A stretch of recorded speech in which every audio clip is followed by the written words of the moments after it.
Hey guys, let's talk about technique number 2 to help toddlers with limit setting issues. Again, if you're not sure whether your toddler has a limit setting issue, check out my previous video. It's called 2 Common Toddler Sleep Problems. Make sure that limit setting issues apply to you before you try this technique. Now, this technique is called Positive Routines, Faded Bedtime with Response Cost. Long fancy name, that's what it's called in our sleep medicine practice parameters, but the implementation is pretty straightforward. Now, the goal of this technique is to actually encourage positive behaviors that we want. The goal with the silent return to bed we talked about in the previous video is to get rid of unwanted behaviors. And so the strategy is somewhat different. All right, what do we do in this particular technique? The goal here is to prevent too much time awake in bed. You want the bed to be paired with relaxation and sleep, not with, tension, too much excitement, etc. So you want to limit the amount of time we're spending awake in bed. That's the main goal. And you want to establish a chain of behaviors / routine that lead up to that bedtime.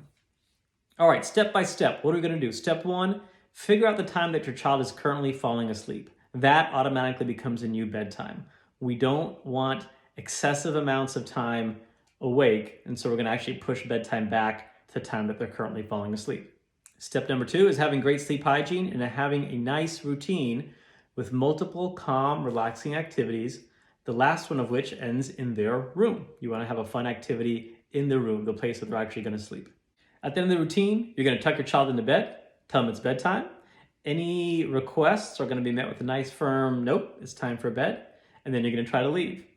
If the child gets out of bed, starts becoming very active, or is spending too much time awake in bed and is wide awake, we're talking more than 20 minutes, you're going to remove them from the bed, take them out of the room.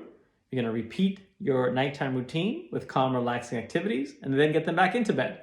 And again, tuck them in, say goodnight, and then leave the room.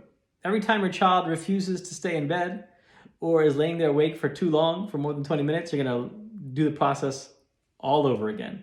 The goal here is to pair the time that you finally put them into bed with them falling asleep relatively quickly, because that establishes a chain of actions, which is your routine, leading to fast onset of sleep.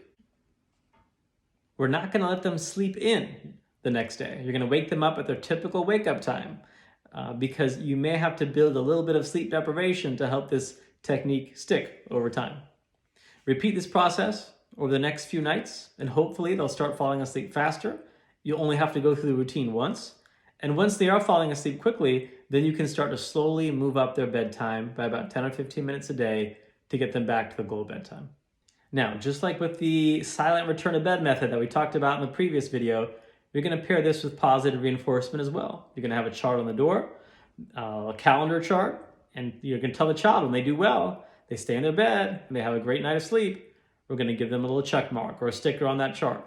And if they earn a certain number in the course of a week, they're going to earn a small, non-food, dollar store type prize as a reward for their behavior. Now, truth be told, although this technique does have evidence to support it, I usually end up erring on the side of the silent return or the robotic return to bed method, which I talked about in the previous video.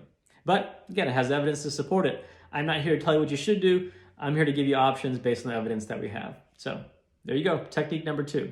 Hope that's helpful.